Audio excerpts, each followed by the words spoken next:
In today's video, I'll be running through some things that airlines are not telling their passengers. Many passengers, including myself until recently, don't know the significance of seemingly random letters printed on a boarding pass. A code to take note of would be having the letters SSSS printed on your flight ticket.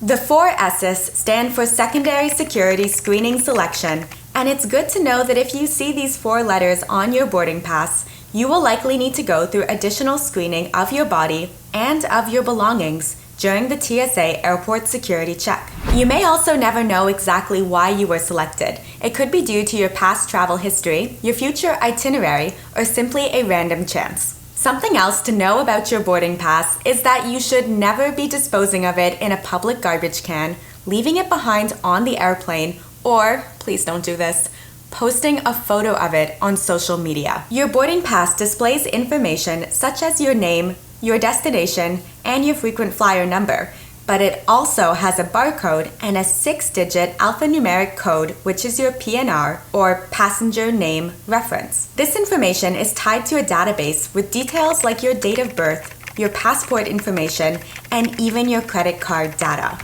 Not information you typically want to share, especially not publicly where it can get into the wrong hands. Something else that airlines don't often tell their passengers is that the food you are being served is probably loaded with salt and sugar, like a lot of it. The high altitude and low humidity levels in the cabin are going to dull your senses of taste and smell by up to 30%. I found it fascinating to learn that airplane food really does taste different if you were to eat it on the ground than if you're eating it in the air. So to compensate for our loss of taste, airlines have to add a lot more flavor, usually in the form of salt and sugar, to make the food taste good. Or at least as good as airplane food can be. Let us know down in the comments if you usually opt to eat the airplane meal or decide to skip it. I usually end up eating it, mainly because there is not that much else to do on the plane, and I'm always just so curious about what they are serving. Another interesting fact that airlines don't necessarily want their passengers to know would be the reasons behind common flight routines. If an accident is going to occur, studies show it will likely happen during the takeoff or the landing. The main reason that you are asked to put your tray table and stow your items is so that it's easier to evacuate in the case of an emergency. You are also asked to open your window shade, not for the view, but so any emergency personnel from the outside are able to see inside the plane in the event of a crash. And then when it comes to dimming the cabin lights, this is not primarily done so you can get some sleep, but instead it's to help passengers and crew adjust our eyes to the darkness in the case of an evacuation. But even if sleep is not the primary purpose, the dim lights can help you get some sleep, along with the sponsor of today's video, Soundcore, with their latest innovation, the Sleep A10 Sleep Earbuds. These tiny but powerful sleep earbuds are ideal for anyone looking to get some sleep on the airplane or hoping to get their schedule back on track once they've arrived at their destination. They have a unique 4-point noise masking system, and you can further zone out by connecting via Bluetooth to your device to play your own music or podcasts.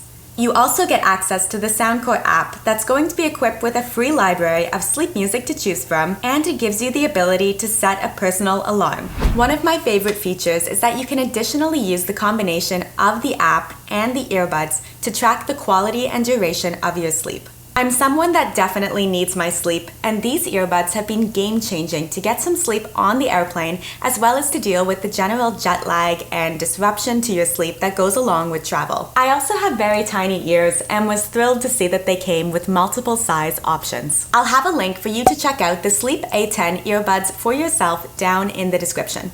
Fun fact, studies show that background noise, like the noise on an airplane, can actually reduce our senses of taste and smell even further. So popping in a set of noise-canceling headphones could actually improve your dining experience on the airplane. Airlines also don't let their passengers know which seat is going to be the safest and which seats are going to be the least safe. It turns out that while the back of the plane is the most turbulent, it also has the highest survival rate in the case of a crash. Some studies actually suggest that the middle seat at the back of the plane would be the safest place to sit. I found this quite interesting because the middle seat at the back of the plane is probably going to be the last seat that most passengers want. Yet it does tend to be safer than any of the seats that are up in first class or even near the middle of the aircraft. Okay, I have one more interesting fact for you about the food, but this time it involves what the pilots are eating, not us passengers. While there is no universal rule, airlines often have guidelines that co-pilots cannot eat the same meals as each other. This is because if there was something wrong with the food, we don't want to risk a situation where both pilots end up being too sick to land the plane.